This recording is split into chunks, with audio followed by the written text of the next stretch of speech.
ಸಂಖ್ಯಾಶಾಸ್ತ್ರದ ಪ್ರಕಾರ ಪ್ರತಿಯೊಬ್ಬ ವ್ಯಕ್ತಿಯ ಜನ್ಮ ದಿನಾಂಕವು ಅವರ ವ್ಯಕ್ತಿತ್ವ, ಭವಿಷ್ಯ, ವೃತ್ತಿ ಹಾಗೂ ವೈವಾಹಿಕ ಜೀವನದ ಬಗ್ಗೆ ಮಹತ್ವದ ಮಾಹಿತಿಗಳನ್ನು ತೆಗೆದಿಡುತ್ತದೆ. ಮದುವೆ ಎನ್ನುವುದು ಪ್ರತಿಯೊಬ್ಬರ ಜೀವನದ ಪ್ರಮುಖ ಘಟ್ಟ. ಆದರೆ ಕೆಲವು ದಿನಾಂಕಗಳಲ್ಲಿ ಜನಿಸಿದವರ ಮದುವೆ ಸಾಮಾನ್ಯವಾಗಿ ತಡವಾಗುತ್ತೆ ಅಂತ ಸಂಖ್ಯಾಶಾಸ್ತ್ರ ಹೇಳುತ್ತೆ.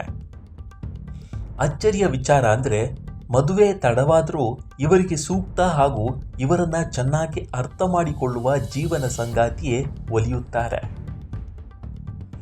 ಸಂಖ್ಯಾಶಾಸ್ತ್ರದ ಲೆಕ್ಕಾಚಾರದ ಯಾವುದೇ ತಿಂಗಳ 8, 17 ಅಥವಾ 26ನೇ ತಾರೀಕಿನಂದು ಜನಿಸಿದವರ ಮೂಲಾಂಕ 8 ಆಗಿರುತ್ತೆ. ಈ ಮೂಲಾಂಕದ ಅಧಿಪತಿ ಕರ್ಮ ಫಲದಾತನಾದ ಶನಿದೇವ. ಸಂಖ್ಯಾಶಾಸ್ತ್ರದಲ್ಲಿ ಶನಿಯನ್ನ ನಿಧಾನಗತಿಯ ಗ್ರಹ ಹಾಗೂ ನ್ಯಾಯದೇವ ಎಂದು ಕರೆಯಲಾಗುತ್ತೆ. ಶನಿಯ ಪ್ರಭಾವದಿಂದಾಗಿ ಈ ಮೂಲಾಂಕದ ವ್ಯಕ್ತಿಗಳ ಜೀವನದಲ್ಲಿ ಪ್ರತಿಯೊಂದು ಪ್ರಮುಖ ಘಟನೆಯು, ವಿಶೇಷವಾಗಿ ಮದುವೆಯು ನಿಧಾನವಾಗಿ ಹಾಗೂ ತಡವಾಗಿ ಆಗುತ್ತೆ. ಈ ಸಂಖ್ಯೆಯಲ್ಲಿ ಜನಿಸಿದವರು ತಮ್ಮ ವೃತ್ತಿ ಜೀವನ, ಆರ್ಥಿಕ ಭದ್ರತೆ ಹಾಗೂ ಭವಿಷ್ಯದ ಗುರಿಗಳಿಗೆ ಅತಿ ಹೆಚ್ಚು ಒತ್ತು ನೀಡುತ್ತಾರೆ. ತಾವು ಜೀವನದಲ್ಲಿ ಒಂದು ಹಂತವನ್ನು ತಲುಪುವವರೆಗೂ ಅವರು ಮದುವೆ ಬಗ್ಗೆ ಯೋಚಿಸುವುದೇ ಇಲ್ಲ. ಇವರ ಈ ಪ್ರಬುದ್ಧತೆ ಹಾಗೂ ಪರಿಪಕ್ವತೆಯೇ ಮದುವೆ ವಿಳಂಬಕ್ಕೆ ಪ್ರಮುಖ ಕಾರಣವಾಗುತ್ತೆ. ಈ ಸಂಖ್ಯೆಯವರು ಪ್ರೇಮ ಸಂಬಂಧಗಳ ವಿಚಾರದಲ್ಲಿ ಬಹಳ ಎಚ್ಚರಿಕೆಯ ಹೆಜ್ಜೆ ಇಡುತ್ತಾರೆ. ಯಾರನ್ನೂ ಸುಲಭವಾಗಿ ನಂಬುವುದಿಲ್ಲ, ಆದರೆ ಒಮ್ಮೆ ನಂಬಿದರೆ ಜೀವನ ಪೂರ್ತಿ ನಿಷ್ಠೆಯಿಂದ ಇರ್ತಾರೆ. ಮದುವೆಗೆ ಮುನ್ನ ಸಂಗಾತಿಯ ಗುಣ, ಸ್ವಭಾವಗಳನ್ನು ಆಳವಾಗಿ ಅರ್ಥ ಮಾಡಿಕೊಳ್ಳಲು ಇವರು ಸಾಕಷ್ಟು ಸಮಯವನ್ನು ತೆಗೆದುಕೊಳ್ಳುತ್ತಾರೆ.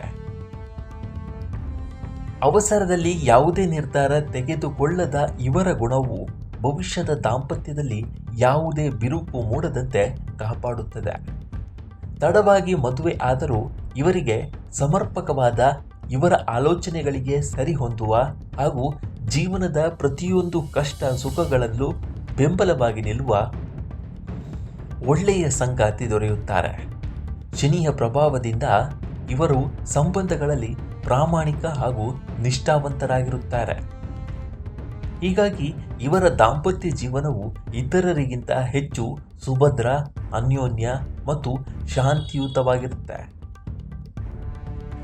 8ನೇ ಮೂಲಾಂಕದವರು ತಮ್ಮ ಸಂಗಾತಿಯ ಪ್ರತಿಯೊಂದು ಭಾವನೆಗಳಿಗೂ ಅತಿ ಹೆಚ್ಚು ಬೆಲೆ ನೀಡುತ್ತಾರೆ. ಸಾಮಾನ್ಯವಾಗಿ 30ನೇ ವಯಸ್ಸಿನ ನಂತರ ಇವರ ವಿವಾಹ ಯೋಗ ಕೂಡಿ ಬರುತ್ತದೆ.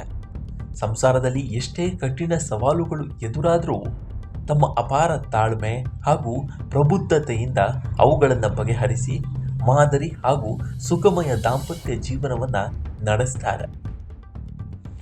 ವಿವಾಹದ ನಂತರ ಇವರ ಸಂಗಾತಿಯು ಇವರ ಜವಾಬ್ದಾರಿಗಳನ್ನು ಹಂಚಿಕೊಳ್ಳುವ ಮೂಲಕ ಪ್ರತಿಯೊಂದು ಹೆಜ್ಜೆಯಲ್ಲೂ ಜೊತೆಯಾಗಿ ನಿಲ್ತಾರೆ. ಇದರಿಂದಾಗಿ ಮದುವೆಯ ಬಳಿಕ ಇವರ ಆರ್ಥಿಕ, ಸಾಮಾಜಿಕ ಸ್ಥಾನಮಾನಗಳಲ್ಲಿ ಏರಿಕೆ ಕಂಡುಬರುತ್ತದೆ. ಒಟ್ಟಾರೆಯಾಗಿ ಹೇಳುವುದಾದರೆ ಮೂಲಾಂಕ 8ರ ವ್ಯಕ್ತಿಗಳಿಗೆ ಮದುವೆ ತಡವಾಯಿತು ಎಂಬ ಚಿಂತೆ ಖಂಡಿತ ಬೇಡ. ಕಾಯುವಿಕೆಗೆ ತಕ್ಕ ಸಿಹಿಯಾದ ಪ್ರತಿಫಲವೆಂಬಂತೆ ಅವರಿಗೆ ಅತ್ಯುತ್ತಮವಾದ ಪ್ರೀತಿಯಿಂದ ನೋಡಿಕೊಳ್ಳುವ ಹಾಗೂ ಬೆನ್ನೆಲುಬಾಗಿ ನಿಲ್ಲುವ ಬಾಳ ಸಂಗಾತಿಯು ಖಂಡಿತವಾಗಿಯೂ ಸಿಕ್ಕೇ ಸಿಗುತ್ತಾರೆ. ಹೀಗಾಗಿ 8, 17 ಅಥವಾ 26ನೇ ತಾರೀಕಿನಂದು ಜನಿಸಿದವರು ಯಾವುದೇ ಚಿಂತೆ ಮಾಡೋದು ಬೇಕಾಗಿಲ್ಲ.